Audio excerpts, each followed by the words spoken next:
Alright, we're back for part 2. I was looking at the radius on the Gibson here with one of the radius gauges, and Gibson claims that they have a 12-inch radius, and this board is definitely 12-inch.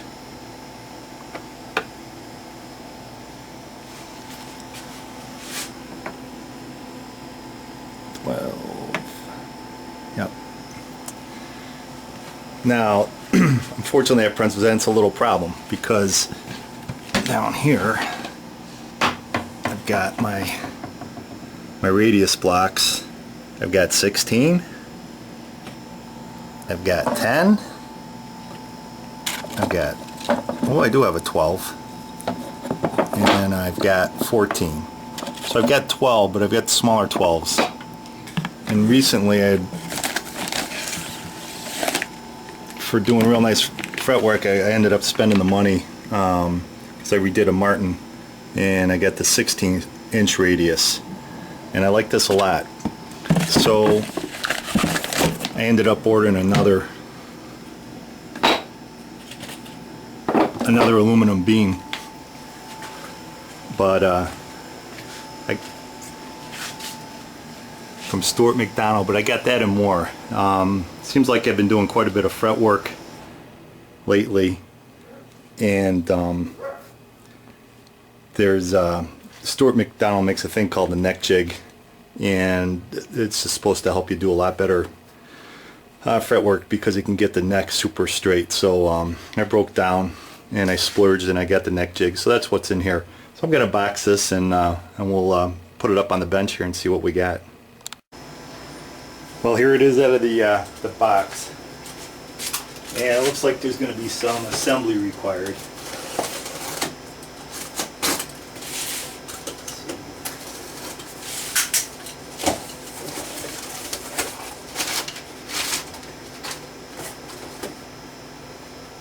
Indicators, ratchet straps. Oh. How to use the neck jig. I think that this will be the first one we watch here, and then some. They got some instructions here. So some assembly required. So I better read this and get it together.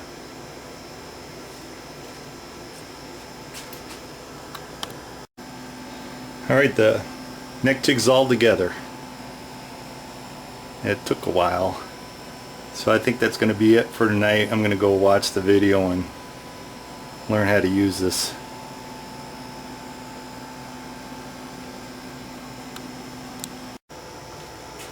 Alright, you can see we got the guitar strung back up because what they're recommending for the neck jig, and the whole reason for the neck jig, is that you're supposed to be able to do fretwork on a guitar.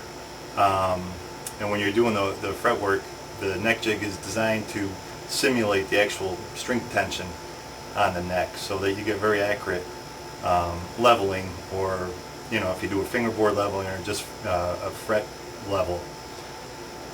So the first thing you got to do is string it up, put it on the jig, zero out the neck on the jig, and then you take the strings off and then you re-zero it. This is the guitar, and right now, because we had the truss rod loose, it's actually got quite a bit of relief in it right now, at least for me. Got about 12 thousandths relief, and I know some people like a lot of relief, and 12 thousandths is not unusual. And you can see there's no buzzing now.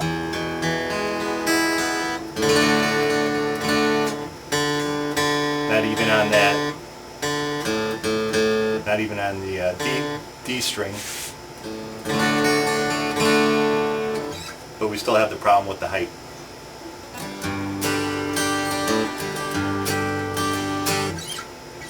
And as I say, I like the way it plays down first position, but as we start going up the neck, it really does get a little bit too high up here.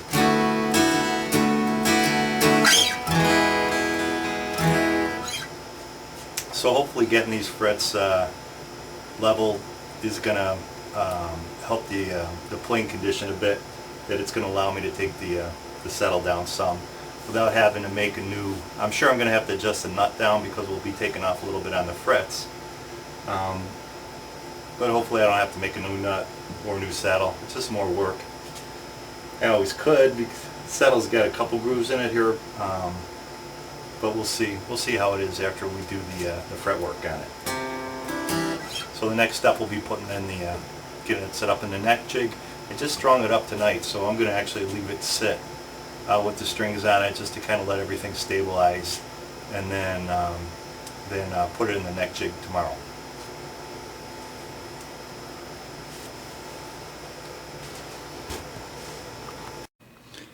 Well, the next step is to get this thing jigged up in this neck jig here, and the main thing is you got to get the neck centered with the beam, because you want the dials, these dials and the supports basically right under the neck.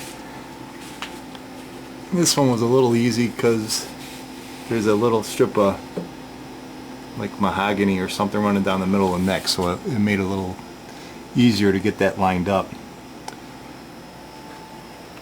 And then you start strapping it down on this end. I've got the first one on, it's loose right now, and the thing is they give you so much material. This is really long, it made it difficult. So here's the other one that's going to go towards the back.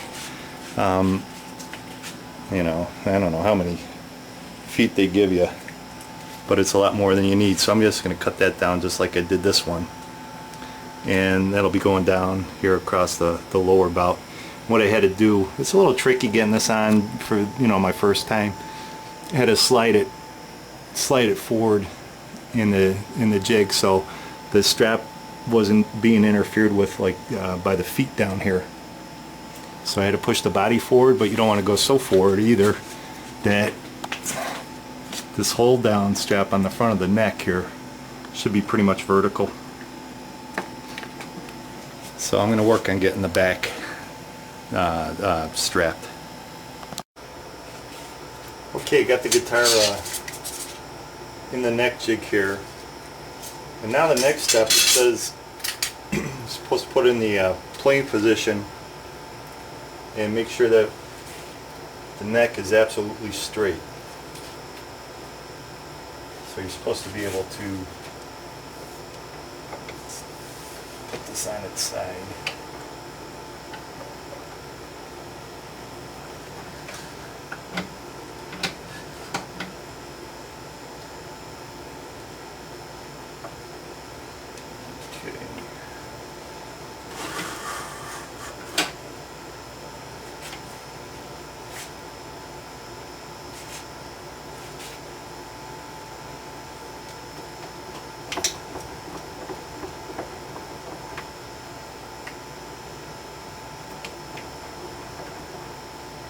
It's convenient.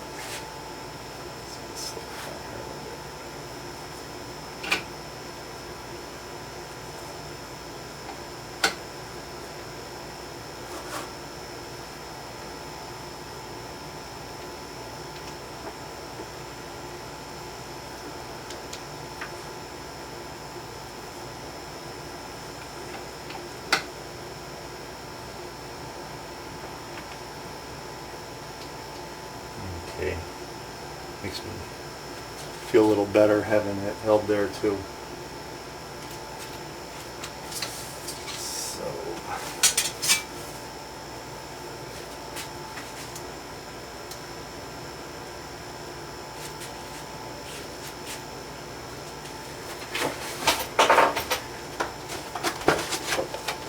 got a little white paper to reflect the light here.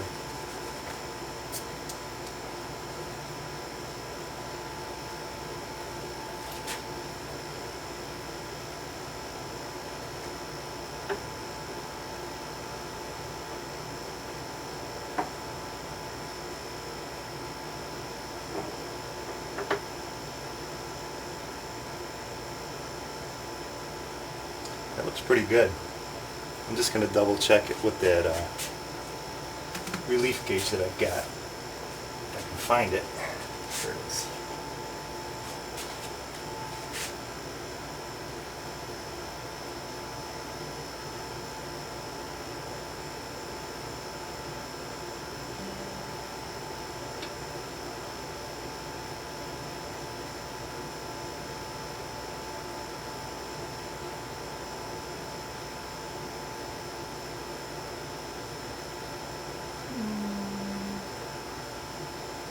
This is telling me we actually got like 0.02 of relief. So let me just tighten this a little bit here.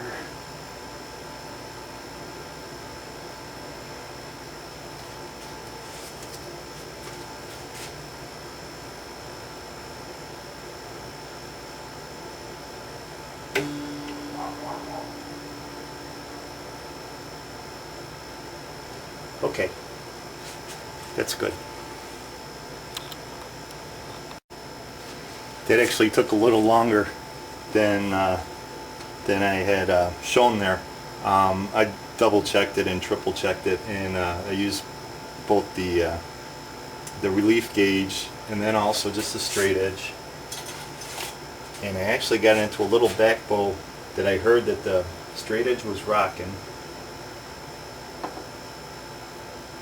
And then took it back just a hair until this wasn't rocking anymore.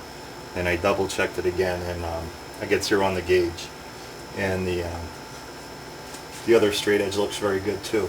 So now the neck is perfectly straight, it's in the playing position, and this is what you want to replicate when you put it into the working position.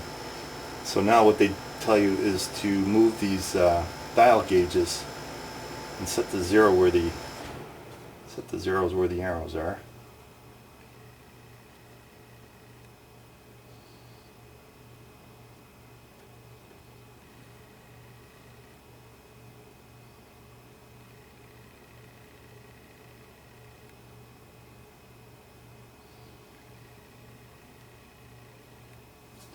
Okay.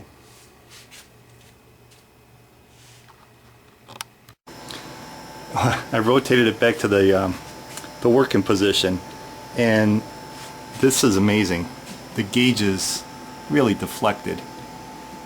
Now that one deflected around 0.06, but I saw them move so much I didn't believe it. I actually ended up putting it back to the playing position again just to make sure it went back to 0, and they did.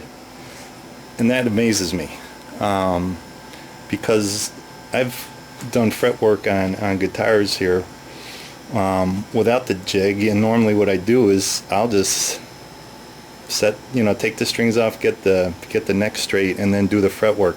But you can see how the neck can really change when it's not under tension.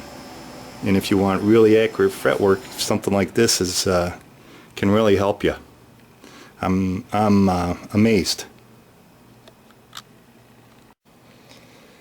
Okay, so the next step now, I've got to remove the strings, and then there's a peg head support and a strap that we'll put on, and then we're going to adjust the support and the strap until we get the gauges back to straight or 0, and then we can start doing the fretwork. So I'm going to take the strings off.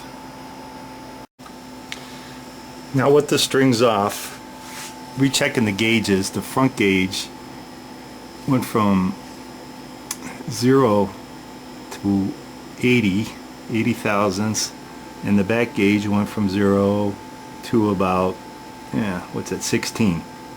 So it's incredible. The amount, I guess what do they tell you? You got 150 pounds, 160 pounds of string tension on that neck. Each string, as I loosened it, you could watch the gauge spin around. So now the next step is to get this neck back to the 0 using the jack and the strap. So I got to put those on and start working at getting these back to where the neck was originally. So now it's in the jig with the strings off, and we've mimicked the string tension by it's like a seesaw kind of between the jack, the pig head jack, and then the strap here that pulls down just in front of the nut there. One goes high, the other one goes low, and you just keep going back and forth until you get them both to 0. So that's where I've got it. And then you raise the support rods to keep the neck straight when you start leveling. So I think that's it for tonight. I'll probably start leveling tomorrow.